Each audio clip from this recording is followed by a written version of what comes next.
예배 가운데 주시는 하나님의 말씀은 고린도후서 4장 6절과 7절입니다. 새번역 성경으로 받들어 읽습니다. 어둠 속에 빛이 비쳐라 하고 말씀하신 하나님께서 우리의 마음속을 비추셔서 예수 그리스도의 얼굴에 나타난 하나님의 영광을 아는 지식의 빛을 우리에게 주셨습니다. 우리는 이 보물을 질그릇에 간직하고 있습니다. 이 엄청난 능력은 하나님에게서 나는 것이지 우리에게서 나는 것이 아닙니다. 아멘. 우리 교회의 세 번째 생일을 맞이합니다. 그러면 몇 살일까요? 3살. 한번 돌아보시면 3살에 어울리시는 분들이 앉아 계십니까? 오늘 초대할 때도 3살에 어울리는 분 초대했으면 좋겠다고 그랬거든요. 자, 3살에 어울리시는 분. 예. 3살이라고 말하기에는 우리가 좀 됐습니다. 묵었습니다. 그런데 우리는 함께 3살입니다. 함께 교회로서는 우리가 3살이 돼서 그 3살의 기쁨을, 그 3살의 감사를 나누는 날입니다. 아이들은 자기 생일이 다가오면 언제 다가올지 이렇게 꼽으면서 기다립니다. 우리도 그렇게 꼽으면서 기다립니다. 구약의 이스라엘 백성들은 자기네가 애굽에서 나온 것을 기억하며 율법절을 기다려 그것을 기억하고 함께 기뻐하고 찬양합니다. 예수 믿는 사람들은 예수님이 오셨던 크리스마스와 예수님이 부활하셨던 부활절들을 기억하고 찬양하며 지냅니다. 우리 교회는 오늘입니다. 오늘 우리 교회를 시작하게 하셨고 지금까지 인도하셨고 또 앞으로 우리 손 붙잡고 계속 가실 하나님 앞에 손꼽아 기다리던 날입니다. 복음 때문에 은혜 때문에 감사하는 이날 우리는 어떻게 우리의 생일을 잘 맞이할 수 있을까요? 생일에는 어떤 말씀을 돌아보아야 할까요? 2가지 고백을 우리가 함께 말씀을 통해서 하기를 원합니다. 첫 번째는 하나님은 은혜의 바람을 보내주시는 분이십니다. 하나님은 은혜를 바람처럼 보내주셨던 기간이 우리 지난 3년이었습니다. 은혜하면 우리가 바다 같은 은혜, 그래서 넓고 깊은 은혜라고 이야기도 하고요. 불 같은 은혜, 그래가지고 뜨겁고 확실한 은혜 얘기하는데 우리에게 지난 3년 동안 하나님께서 바람을 불어주셨습니다. 그리고 바람 따라 우리를 인도하셨습니다. 3년 전에 우리가 여기서 이분들과 예배할 거라고 예상하고 준비했던 사람은 이 중에 아무도 없을 겁니다. 아니 1년 전에도 그러지 못했을 겁니다. 그랬는데 하나님이 우리에게 바람을 주셨습니다. 그리고 우리가 바람을 따라 움직이게 하셨습니다. 사도 바울은 고백합니다. 내가 고생을 하고 있고 어려움이 계속되고 있고 성공보다 실패를 더 많이 한 것처럼 보일 거야. 밖에서 한 걸음 떨어져서 보면 그렇게 보일 거야. 그래, 나는 내가 보기에도 질그릇이야. 금그릇도 아니고 아름다운 그릇도 아니고 그냥 어디나 있고 버려도 좋을 그런 질그릇인데 내 안에 예수님 때문에 나는 보물 그릇이 된다고 말씀합니다. 어둠 속에서 빛이 비치라고 말씀하신 하나님께서 우리 마음속을 비추셨다고 했습니다. 창세기 1장의 첫 창조는 빛이었습니다. 하나님이 빛이 있으라 라고 해서 하나님 이야기가 시작이 되는데 그 하나님이 어디에 창조하셨다고요? 내 안에 창조하셨다는 거예요. 내 안에 예수를 배우게 하셨고 예수를 믿게 하셨고 따르게 하셨고 충만케 하셔서 내 안에는 세상을 창조하신 그 하나님이 예수와 함께 믿고 사는 믿음을 창조하셨으니 나는 질그릇이지만 내 안에 있는 이 보물 때문에 보물 그릇이다라고 고백합니다. 이 고백이 우리 고백입니다. 우리가 질그릇처럼 여겨질 때가 있었습니다. 영적인 난민들처럼 모두가 위로가 필요할 때가 있었습니다. 맘 편히 예배드릴 교회가 있었으면 좋겠다고 서로 얘기할 때가 있었습니다. 함께할 교우들이 이사하고 떠나갈 때마다 가슴이 떨리는 작은 공동체였습니다. 앞일이 어떻게 될지 모르고 한 주 한 주 그저 일주일씩 쌓아가야 할 때가 있었습니다. 힘을 보태겠다고 내가 주의를 하겠다고 모인 사람들이 아니라 나는 위로가 필요하고 평안이 필요하고 힘을 받는 게 필요하다는 마음들로 모였던 때가 있었습니다. 버티는 일이 우리의 일이었습니다.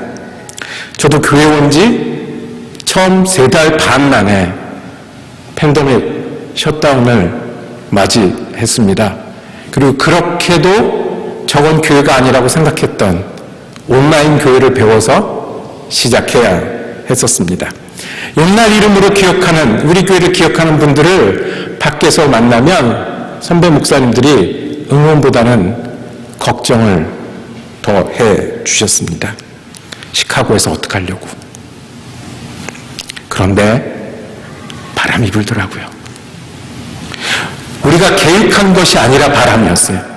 우리가 준비하고 목표한 게 아니라 바람이었어요. 하나님께서 은혜로 바람을 부어주셔서 생각하지도 못했던 분들을 만나게 하시고 예상하지도 못했던 일들을 경험하게 하시고 우리가 목표하지 못했던 것까지 다다르게 우리를 이끌어 주셨습니다. 배가 원래는 노를 저어서 가야 되고요. 방향을 잡아서 가야 되는데 바람이 우리가 할 수 있는 것보다 더 빨리 그리고 더 좋은 곳으로 인도하시는 하나님의 은혜를 느낄 수 있었습니다. 시편 94편에 바람으로 심부름을 꿈을 삼으시는 분이 하나님이라고 했는데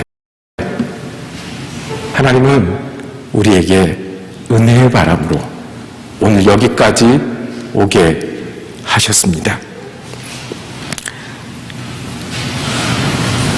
힘들었는데 힘든 만큼 우리 가운데 생각하지 못했던 말씀의 은혜가 넘쳤습니다. 말씀은 우리 눈으로 보고 우리가 이해하는 정도로 알 수 있는 건데 그보다 더 깊이 있는 더 은혜로운 말씀들이 우리에게 채워지기 시작했습니다. 예배를 사모하는 마음, 예배를 기대하는 마음, 예배에서 감격하는 마음이 점점 더 깊어졌습니다. 그래서 팬데믹을 겪으며 극복하는 과정이 하나님이 우리에게 무엇이 부족했고 무엇을 채우시는지를 다시 볼 수 있는 그런 시간으로, 그런 바람으로, 그런 은혜로 인도하셨습니다.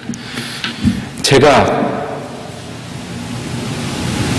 또 서로가 여태까지 지내오면서 가장 감동적인 말, 우리 서로에게 하나님이 인도하셨어요.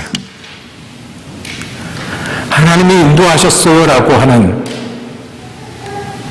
우리 현실은 잡히는 게 없는데 하나님이 인도하셨어요라는 고백을 들을 때마다 내가 100%를 쏟아야 되겠구나. 내가 나를 다 던져야 되겠구나. 이것이 우리 저만이 아니라 우리 교회 고백이었고 지금까지 한 걸음씩 지내왔습니다. 네, 한 걸음 떨어져서 보면 우리 교회는 질그릇입니다. 그런데 우리 안에 하나님의 은혜로 채워주신 보물이 있으니 보물그릇입니다. 하나님의 은혜의 바람을 보내주셨습니다. 이것이 우리 첫 번째 고백입니다. 두 번째 고백은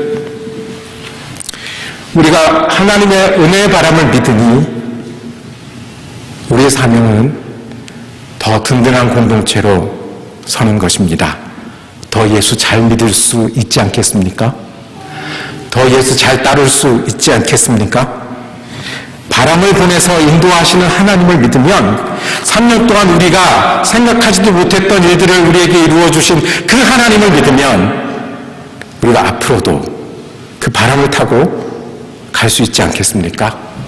우리 눈에는 맞바람들이 보입니다. 우리가 가는데 정면에서 방해하는 바람들도 있습니다. 당장 12월이 되면 작년 12월에 코비드 상황이 나빠져서 다시 교회를 모일 수 있는지 없는지 걱정했던 기억들이 떠오릅니다. 주일 예배 시간도 맞추기 어려울 정도로 바쁜 분들이 우리 공동체 안에는 있습니다. 외로운 분들도, 의사소통이 잘 안 되는 분들도, 관계 문제도 있고, 미국에 살아가는 일일이 여러 모양으로 만만치 않은, 그리고 여전히 연약한 마음을 붙들고 사는 우리가 있습니다.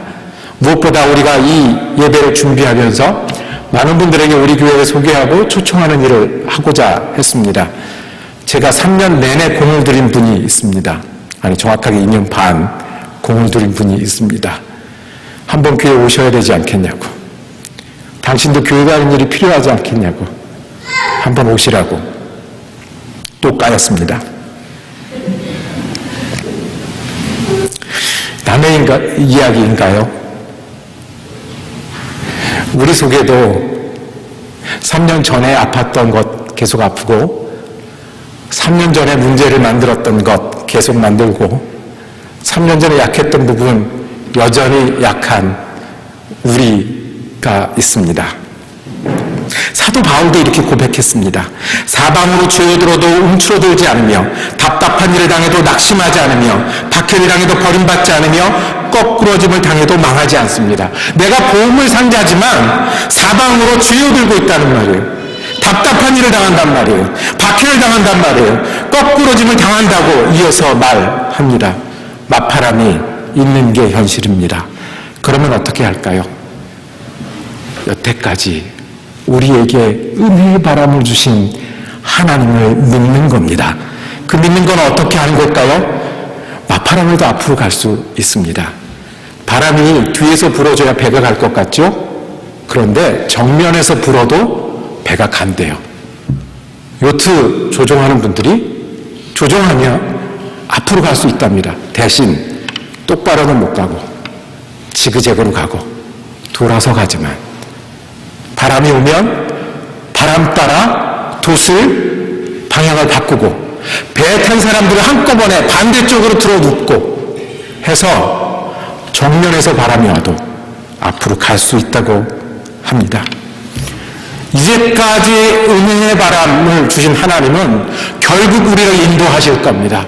중간에 우리가 세상과 바다와 내 속에서 맞바람을 만날 수 있지만, 이제는 우리가 좀 돌아가더라도, 천천히 가더라도 힘을 내고, 함께 반대편으로 눕고 또 반대편으로 힘을 합쳐야 될 때를 만나더라도 앞으로 가는 교회가 되어야 합니다. 그래서 말씀합니다. 사도 바울은 사방으로 죄어들지만 움츠러들진 않는다고, 답답한 일을 당하지만 낙심하지는 않는다고, 박해받고 거꾸러지지만 거기가 끝이 아니라고 고백합니다.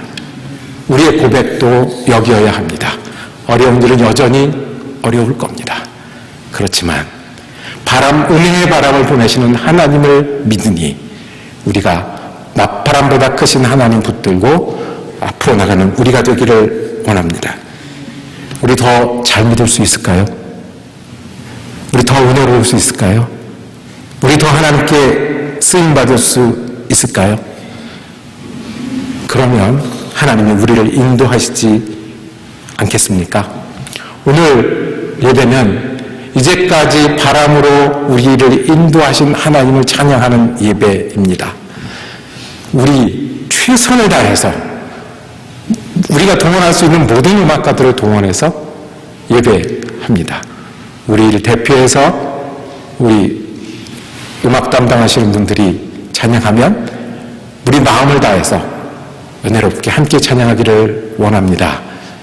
하나님은 은혜의 바람을 주시는 하나님이십니다. 그리고 그 하나님을 믿고 우리는 맞바람을 뚫어야 하는 공동체입니다. 기도하시겠습니다. 주님, 우리가 하나님을 믿습니다. 우리 가운데 역사하시고 우리 가운데 보물로 들어오신 예수님을 믿습니다. 은혜의 바람을 보내주셔서 인도하심을 감사합니다. 그 하나님을 우리가 믿으니, 그 하나님을 우리가 의뢰하니 맞바람도 뚫고 가는 믿음의 사람, 믿음의 교회가 되게 하여 주시옵소서. 우리 좀 예수 그리스도 이름으로